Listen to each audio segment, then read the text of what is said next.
Welcome back to Sports Radio 95.9 The Fan. My name's Mark, and yes, this is the Mark Moses Show, weekday afternoons from 3 to 6 p.m. And right now here on the Club 52 hotline, good friend of mine from Tallahassee, covers the Florida State Seminoles in the ACC for Osceola Magazine. His name is Tim Linafelt. We're going to talk some Florida State football today. Tim, how you doing, man? I'm doing great, Mark. How are you? Well, it appears if you're a Florida State fan, you're going to be really happy because Jameis Winston's father is now saying that he thinks his son will be playing for the next 2 years. What are your thoughts on this story? I mean, do you take Winston's father for what he has to say? I believe that Antonor Winston believes it when he says that Jameis Winston is going to play at Florida State for 2 more years. Man, it's one of those, I'll believe it when I see it. You know what I mean? Like, I think there are guys, maybe even Jameis thinks that he's planning on playing for 2 more years, but I think it's going to be awfully hard for him, if, assuming he has a year anywhere close to the year that he just had. It's going to be awfully hard for him to say no to being, the first, second, third pick, all the, the money and fame and adulation that comes with it. I think that can change your mind in a hurry, maybe in ways that you weren't expecting. Couldn't you make a case that he would have been the first pick in this draft to the Houston Texans? When you really look at the quarterbacks in that draft, don't you think Winston would have gone number 1? There certainly was a case to be made, absolutely. And, by the middle of last football season, there were plenty of NFL analysts and draft scouts and all those guys who were saying the same thing, that when you look at him from a physical standpoint and what he's done on the field and the kind of player that he is, the kind of passer that he is, he certainly would have been a better choice than just about everybody who was available. We're here, Tim Linafelt, Osceola Magazine. One more on Winston. Isn't he going to be like a top pick in the Major League draft as well? I know he was a closer for Martin's team there in the spring. I mean, can he go to the Major Leagues as well if he wanted to?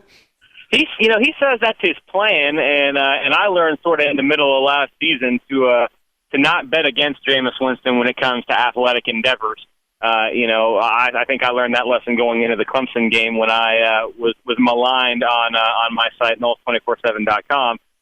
For picking against Florida State and thinking that the stage and the spotlight and all that would be too big for a redshirt freshman and for FSU. And, of course, they won that game the way that they did. So I've since learned my lesson, and I say, if Jameis Winston says he's going to play football and baseball, we'll see what happens, but I certainly wouldn't bet against him. Wait a minute. You went against the Noles in that game? Yeah, I know. It's easy to. I kind of can't believe I'm admitting it publicly, to tell you the truth.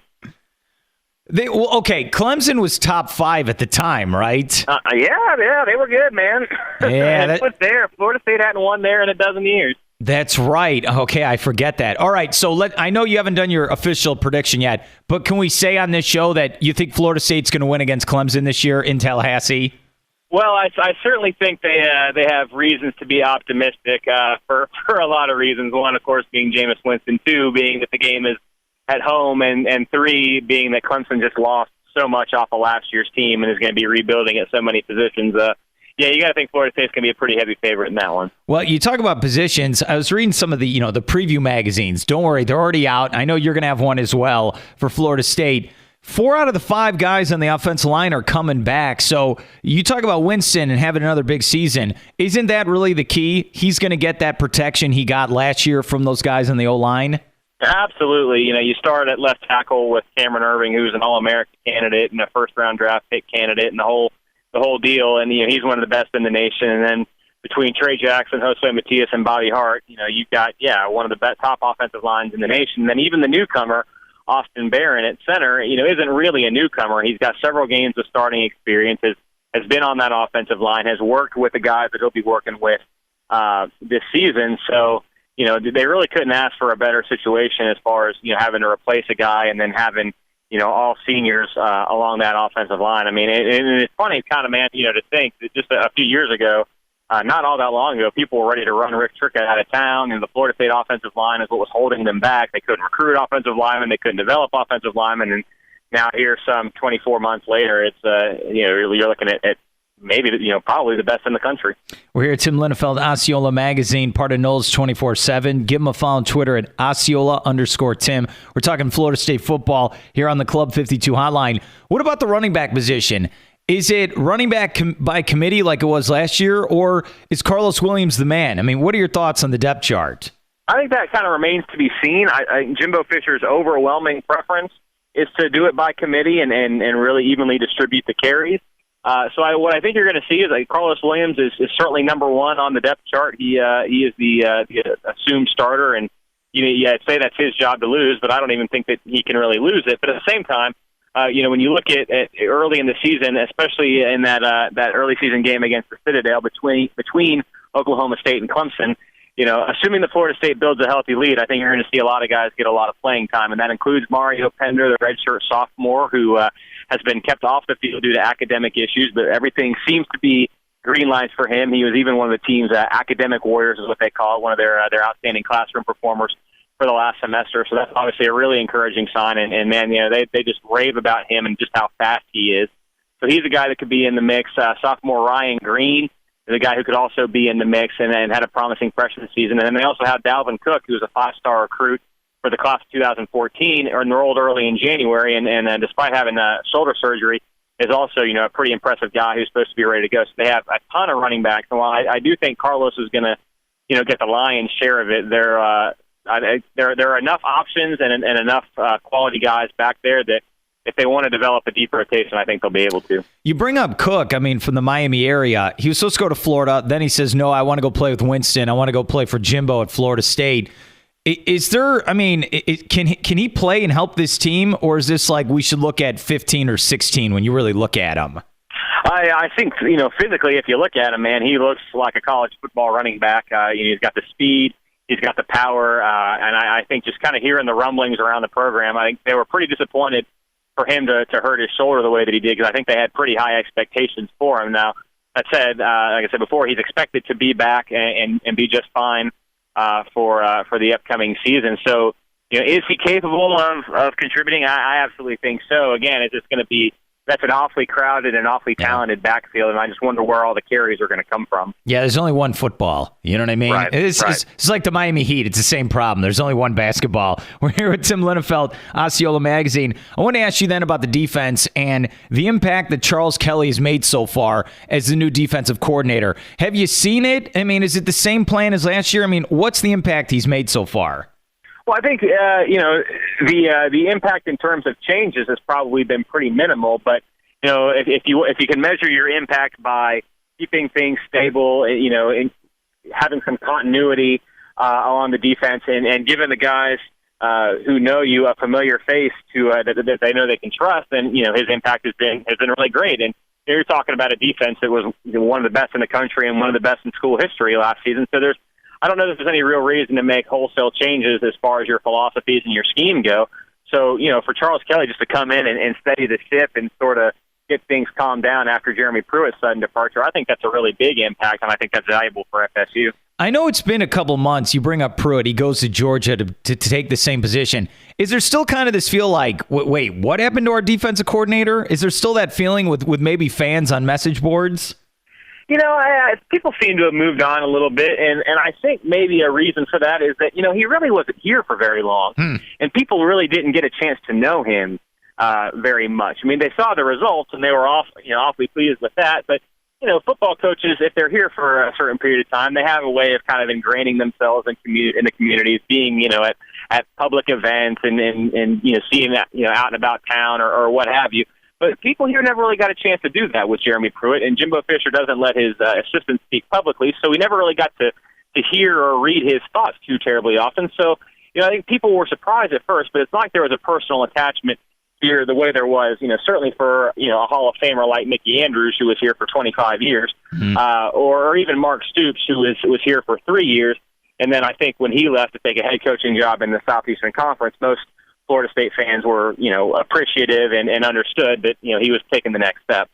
We're here with Tim Linafelt, Osceola Magazine, and, I was reading about the depth chart of the secondary for the Noles. You lose a bunch of guys maybe from graduation or to the NFL draft. How do the Noles look at the depth chart for the secondary position going into 2014? Well, man, I just think they look great. It's hard to lose guys like LaMarcus Joyner and Terrence Brooks and say you're going to be better. So, I'm not ready to say that, but when you look across the talent that they have in that secondary, it really is just I wrote this maybe a few months ago in spring that, for as much success as Jimbo Fisher has had recruiting at Florida State over the last 4 or 5 years, their recruiting in the secondary has been second to none in college football. Even with Joyner and Brooks gone, you still got Jalen Ramsey, who was an all-star freshman, who's just an unbelievable athlete who can play safety, can play corner, and it sounds like he's going to play that sort of nickel position that LaMarcus Joyner played so effectively last year, that allow him to drop into coverage and allow him to play the run, and most importantly, to allow him to rush the passer and kind of speed rush off the edge. And you saw just what a terror LaMarcus Joyner was doing that last year, and I think Jalen Ramsey will be really effective at that. Ronald Darby is an exceptional cornerback. P.J. Williams is a guy that, probably a pretty good candidate to leave school early and declare for the NFL draft after his junior year, and then looks like he could be a first-round guy. And then, the guys that are sort of under the radar, you have a sophomore safety like Nate Andrews, who led the team in interceptions last year and was on the team that had the most interceptions in the country. So the top interception artist, so to speak, on the top intercepting team in the country, that's pretty impressive. So they are just loaded back there. All right, 2 more for you. I know you're a busy man. Appreciate you coming on. We're here at Tim Linafelt, Osceola Magazine. Follow him on Twitter at Osceola_Tim if you like Florida State or the ACC. A couple weeks ago, I know Jimbo was talking with a softball team, and he kind of blurted out that he wanted Alabama on the national title game. Did you want Alabama on the national title game instead of Auburn? Well, man, this isn't a terribly popular opinion, but yeah, sort of. Not to take away from Auburn. I think they showed in that game that they were more than up to the task. But I think up until the very end, I think people sort of assumed, certainly by the time Oregon lost a couple games, that the two best teams in college football were Florida State and Alabama. That's what we all kind of knew. And, not to say that Auburn didn't beat Alabama, but I think we can reasonably say that they beat them under some unusual circumstances. Uh-huh. And it counts, don't get me wrong, but it's just we've never seen a game end like that, a game of that magnitude end like that. So, yeah, and I would like to have seen, just because I want to see what would have happened. You know what I mean? Like, I wanted to see those two teams play. I wanted to see Jimbo Fisher, the protege, if you will, go up against his old sort of mentor, I guess, for lack of a better word, in Nick Saban. I wanted to see Jameis Winston and that offense go against that Alabama defense. I wanted to see Alabama's offensive line and their running backs go against Florida State's front seven. And just, not that we got cheated, but as a football fan more than anything, I just want to know what would have happened. And I think we'll always wonder, or at least I'll always wonder, just what would have happened on the field between those two teams. And so I don't think that takes anything away from Florida State's championship whatsoever. And I don't mean it as any disrespect or anything to Auburn. They played their way into the game and they deserved it. But just, I would have been happy to see Florida State play Alabama in the Sugar Bowl for nothing other than, just to see who would beat each other. And that was really interesting to me, and I do wish that we had gotten to see it. All right, I'll end with this.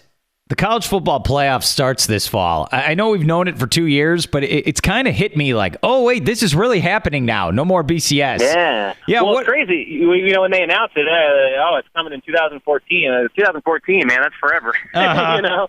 And yet here we are. Are you ready for it? Because look, no more BCS nonsense. This is, the 13, 14 people are going to decide who plays in the 2 playoff games for the championship. I mean, are you ready for this?